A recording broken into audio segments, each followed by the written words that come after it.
রাত তখন আরও ঘন হয়ে উঠেছে। নিচের হলরুমে পার্টি এখনও তুঙ্গে। ঝলমলে আলো, সুরেলা মিউজিক আর মানুষের কোলাহলে ভরে আছে পুরো অরোরা গ্র্যান্ড প্যাভিলিয়ন। হাসি, গ্লাসের ঠোকাঠুকি, ব্যবসার গোপন আলাপ আর ক্যামেরার ফ্ল্যাশ সব কিছু মিলিয়ে।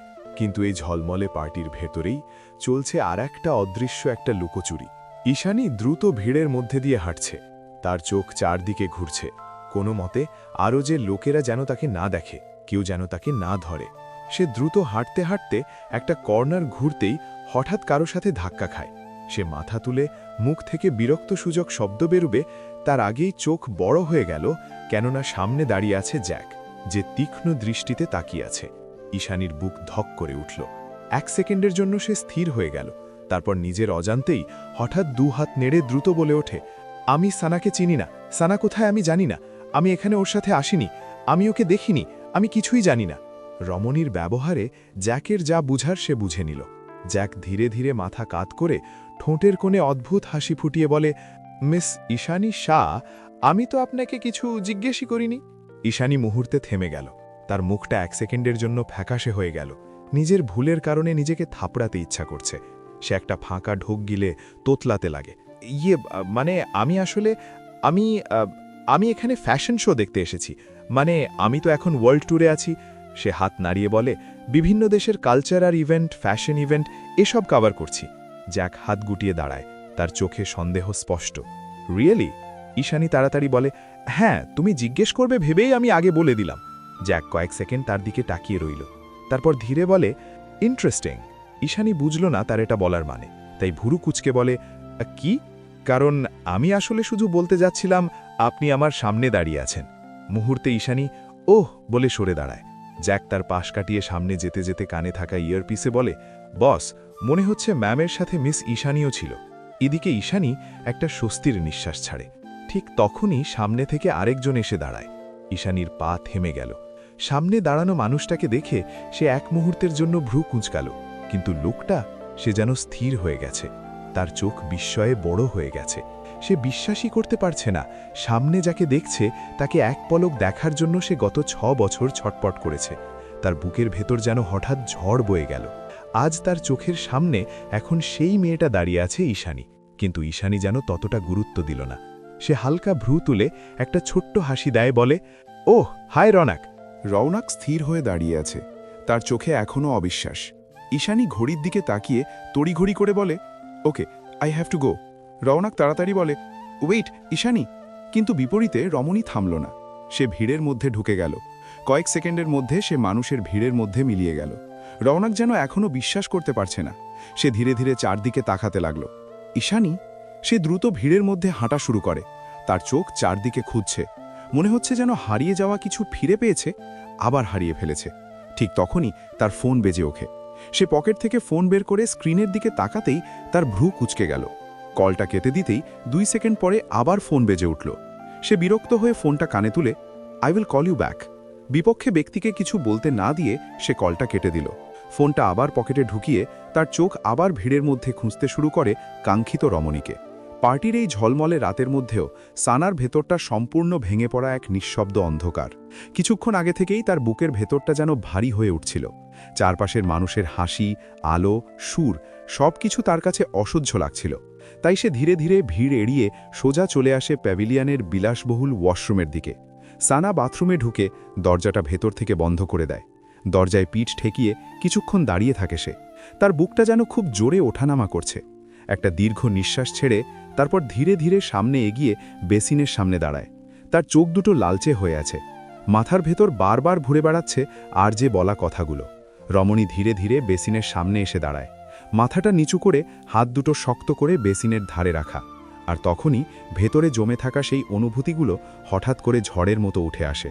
মনে পড়ে সেই সকাল, সেই কাগজটা, ডিভোর্স পেপার, যেটা সে ভোলার অনেক চেষ্টা করেছে কিন্তু ভুলতে বরাবরই অক্ষম হয়েছে।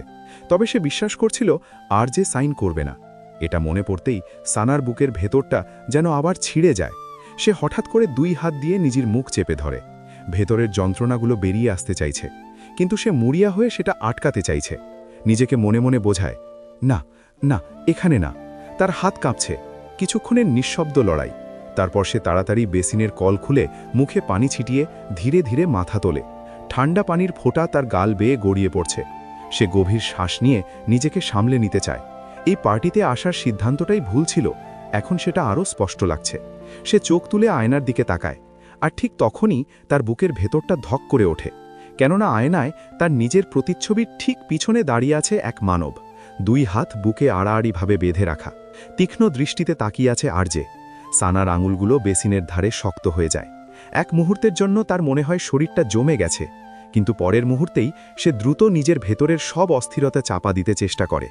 একটা শুকনো ঢোক গিলে ধীরে ঘুরে দাঁড়ায়, ছোটের কোণে জোর করে একটা ভদ্র হাসি এনে বলে, মিস্টার জওয়ান, আপনি এখানে? আরজের দিক থেকে কোনো প্রত্যুত্তর আসে না। সে শুধু ধীরে ধীরে তার দিকে এগিয়ে আসে। তার চোখের দৃষ্টি এতটাই গভীর যে মনে হচ্ছে যেন সানার মুখের ভেতর দিয়ে সরাসরি তার আত্মাটা পড়ে ফেলতে চাইছে, কিন্তু ঠোঁটের কোণের বাঁকা হাসি তা বুঝতে দিতে অক্ষম। দেখেই বোঝা যাচ্ছে সে ভেতরের রাগটাকে কতটা সংবরণ করে রেখেছে। কিছু সেকেন্ড চুপ থেকে সে বলে, ইন্টারেস্টিং।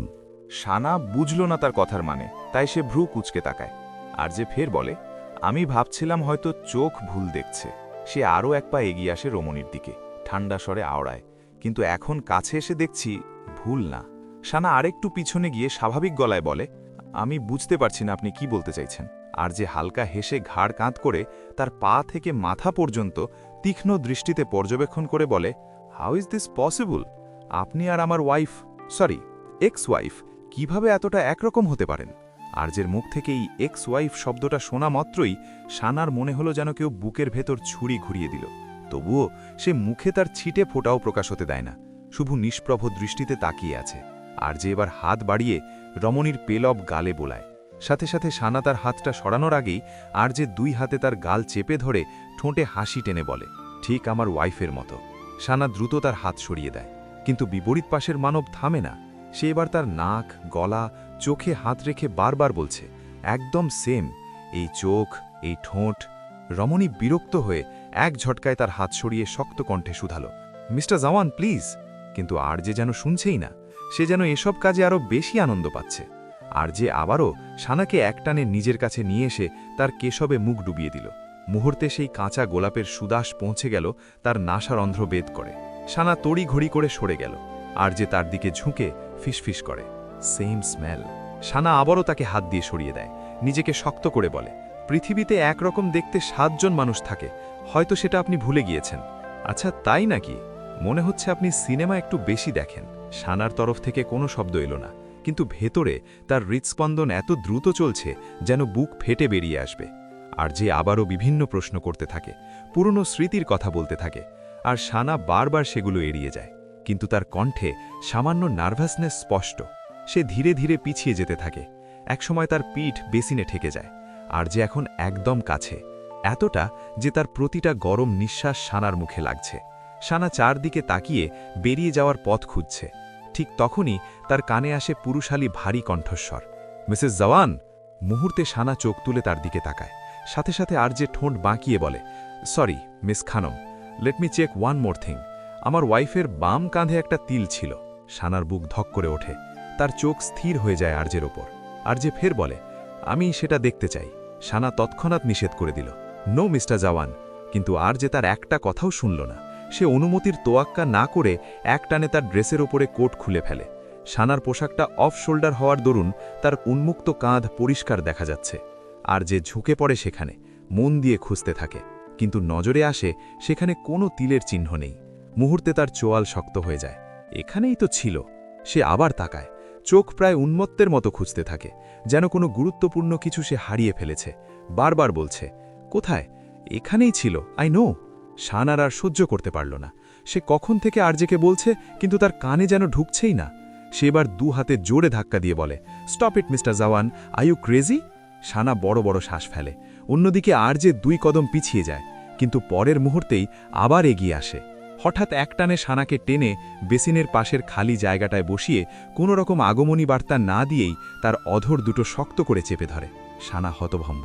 সে হাত দিয়ে ধাক্কা দিতে থাকে, কিন্তু আর যে তার 2 হাত তুলে দেয়ালে চেপে ধরে। তারপর আবার ঠোঁটে ঝুঁকে পড়ে, একটার পর একটা গভীর কামড় বসিয়ে দিল তার অধরে।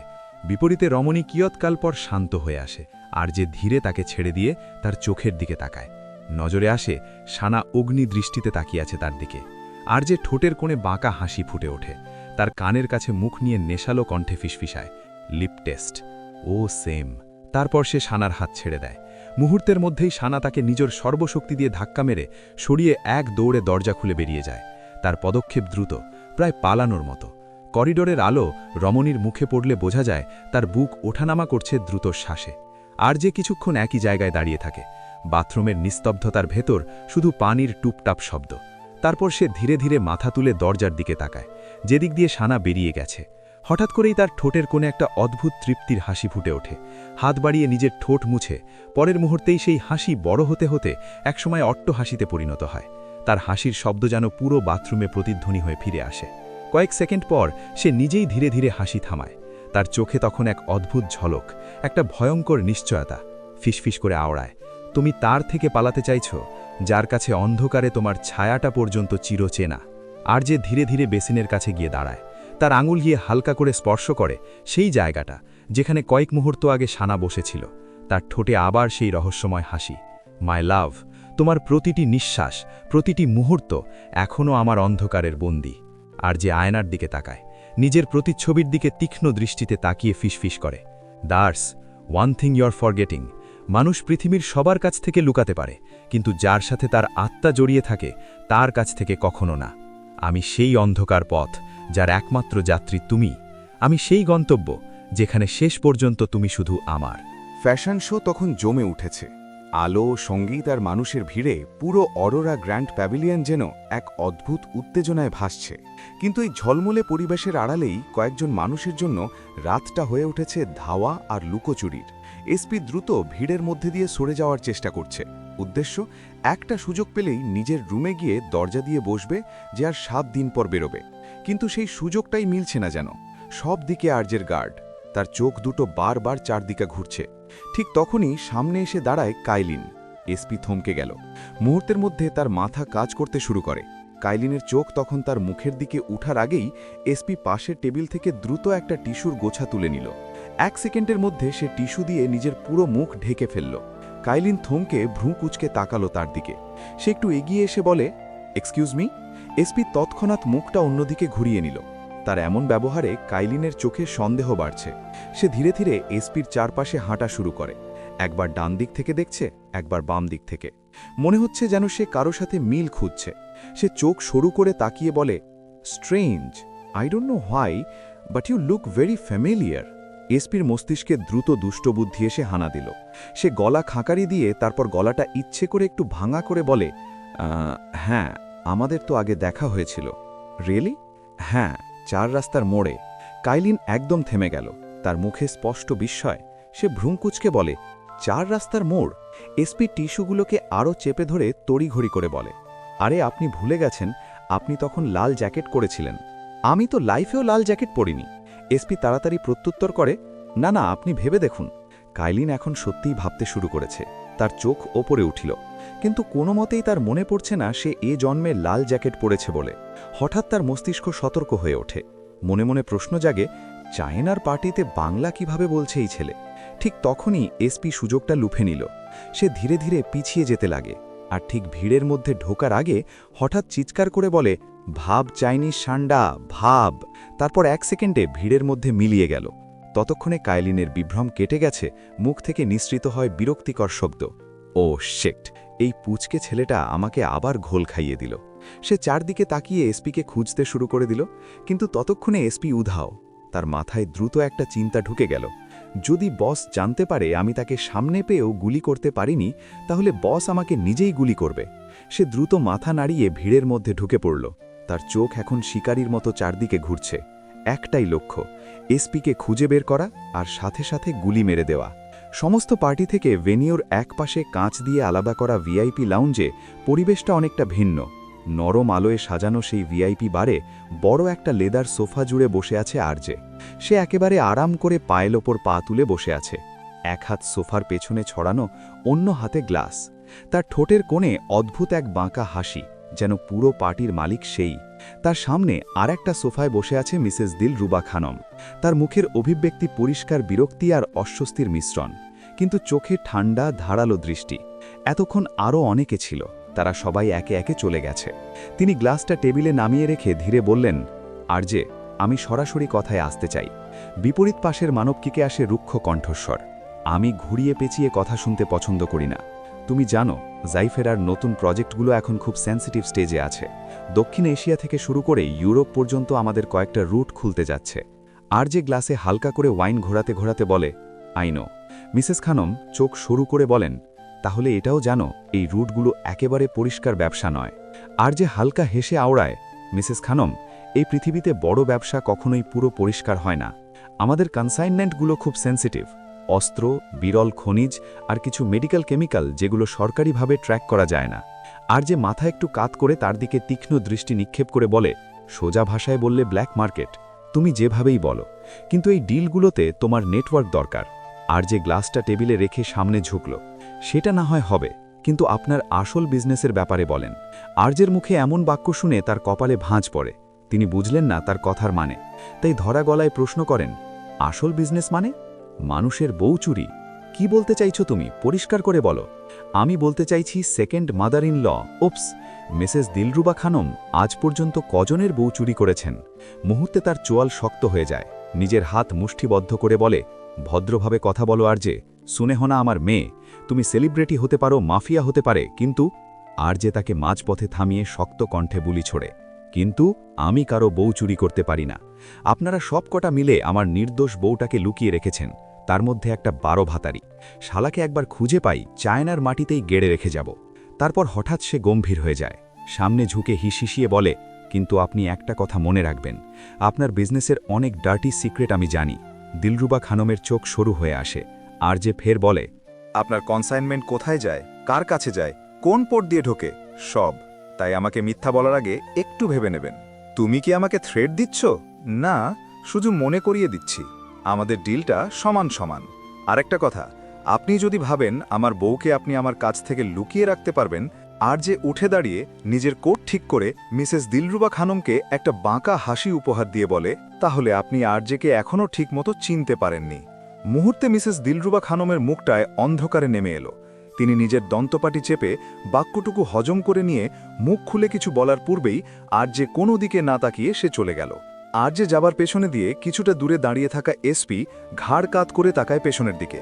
সে ওই সময় কাইলিনকে ঘোল খাইয়ে এখানে এসেছিল, ভেবেছে পার্টি শেষ হওয়ার আগ পর্যন্ত এখানে থাকবে, কিন্তু এখানে এসে দেখে আর যে, তাই সে চুপচাপ নিঃশ্বাস আটকে এখানে বসে আছে। আরজের এমন হুমকি শুনে সে নাক মুখ কুচকে দাঁত কিরমির করে বলে, শালা যা ওরা, এমনভাবে বলছে যেন এর বউ দুধে ধোয়া তুলসী পাতা না হাম পাতা, আর পৃথিবীর সবাই দোষী, তোর জন্য কটকটিই ঠিক আছে। একদম। ভেন্যুর ভিতরে এখন পার্টি তার চূড়ান্ত রূপে পৌঁছেছে।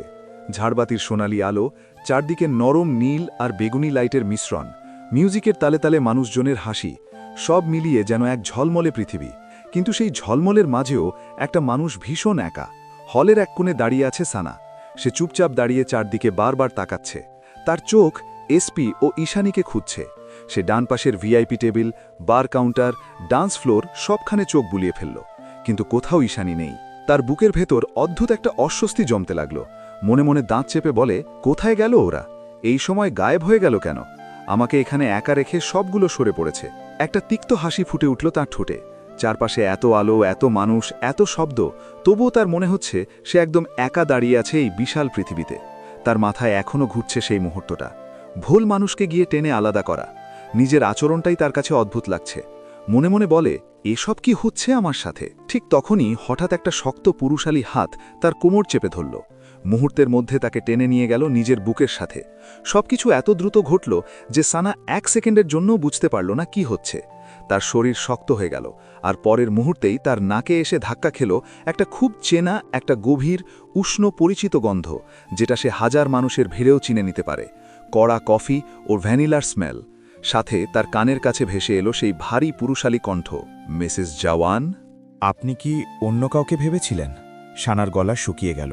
সে একটা ফাঁকা ঢোক গিলে ধীরে ধীরে মাথা ঘুরিয়ে তাকায়, নজর আটকায় আর যেতে, যে কালো স্যুট, ঠোঁটে সেই পরিচিত বাঁকা হাসি, চোখে অদ্ভুত তীক্ষ্ণ দৃষ্টিতে তাকিয়ে আছে তার দিকে ভ্রুক্ষেপহীনভাবে। মুহূর্তের জন্য সানা স্থির হয়ে গেল। তার বুকের ভেতর যেন জমে থাকা একটা ভারী পাথর সরে গেল। অজান্তেই তার ভেতর থেকে একটা স্বস্তির নিঃশ্বাস বেরিয়ে এলো। আর যে সেটা স্পষ্ট শুনে তার ঠোঁটের কোণে হাসিটা আরও গাঢ় হয়ে উঠল। সে একটু ঝুঁকে কণ্ঠ খাদে নামিয়ে আওড়ায়, রিলিফ। সানা সঙ্গে সঙ্গে নিজেকে সামলে সোজা হয়ে দাঁড়ায়। তার কোমরে রাখা আরজের হাতটা সরিয়ে দিতে চেষ্টা করে। প্লিজ, হাতটা সরান। আরজি একটুও নড়ল না, বরং একটু শক্ত করে চেপে ধরল, যেন নখ চামড়া বেদ করে ডেবে যাবে।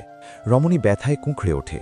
আরজে ধীরে তার হাত একটু আলাদা করে সে নিচুস্বরে বলে, আপনি তো একটু আগেই খুব উত্তেজিত হয়ে একজন মানুষকে টেনে আলাদা করলেন। আপনি ভেবেছিলেন সে আমি। সানার চোখ মুহূর্তে বড় হয়ে গেল। মিনমিন করে বলে, এমন কিছুই না। আরজে এবার তাকে আরও কাছে টেনে আনল। দুজনের মাঝের দূরত্ব প্রায় বললেই চলে। সানা হাত দিয়ে বারবার তাকে সরিয়ে দিচ্ছে। আরজে ফের নিচুস্বরে বলে, আমাকে অন্য কারো সাথে কল্পনা করে। সানা তাকে থামিয়ে দ্রুত তার হাত সরিয়ে এক পা পিছিয়ে গেল। আপনি ভুল ভাবছেন। আরজে ভ্রু তুলে ধীরে ধীরে সামনে এলো। সে আবার হাত বাড়িয়ে তার কবজি ধরে। সানা সঙ্গে সঙ্গে হাত ছাড়িয়ে নিল। Don't touch me. আরজে এক মুহূর্ত তাকিয়ে রইল তার দিকে। তার ঠোঁটে সেই চেনা ঠান্ডা হাসি। ইন্টারেস্টিং, একজন মহিলা একটা অচেনা কাপলকে গিয়ে আলাদা করে দেয়, আর যখন সত্যিকারের মানুষটা সামনে আসে তখন বলে, ডোন্ট টাচ মি। সানা একটা ফাঁকা ঢোক গিলে ঠান্ডা গলায় বলে, আপনার কল্পনা শক্তি অসাধারণ। তার বিপরীতে আরজে হালকা হেসে কানের কাছে ঝুঁকে ফিসফিস করে, মিস খানম, পরের বার যদি কাউকে কিস করতে দেখেন তাহলে নিশ্চিত হয়ে নেবেন সে আমি কিনা, কারণ যদি সত্যি আমি হই তাহলে সামনের ব্যক্তিটা আপনিই থাকবেন। এই বলে আরজে সানার পাশ কাটিয়ে চলে যায়। এদিকে সানার আর ভালো লাগছে না এইসব। সে দাঁত চেপে চোখ বন্ধ করল এক মুহূর্তের জন্য। মনে মনে বলে, এনাফ, আর না। এই ভিড়, এই আলো, এই মানুষগুলো সব কিছু হঠাৎ তার কাছে অসহ্য লাগছে। সে বুঝতে পারছে তার এখন একটা জিনিসই দরকার, শান্তি। আর সেই শান্তিটা সে সবসময় পায় এক জায়গায়, তার ছেলে আরভির কাছে। আরভির মুখটা চোখের সামনে ভেসে উঠতেই তার বুকটা একটু নরম হয়ে গেল।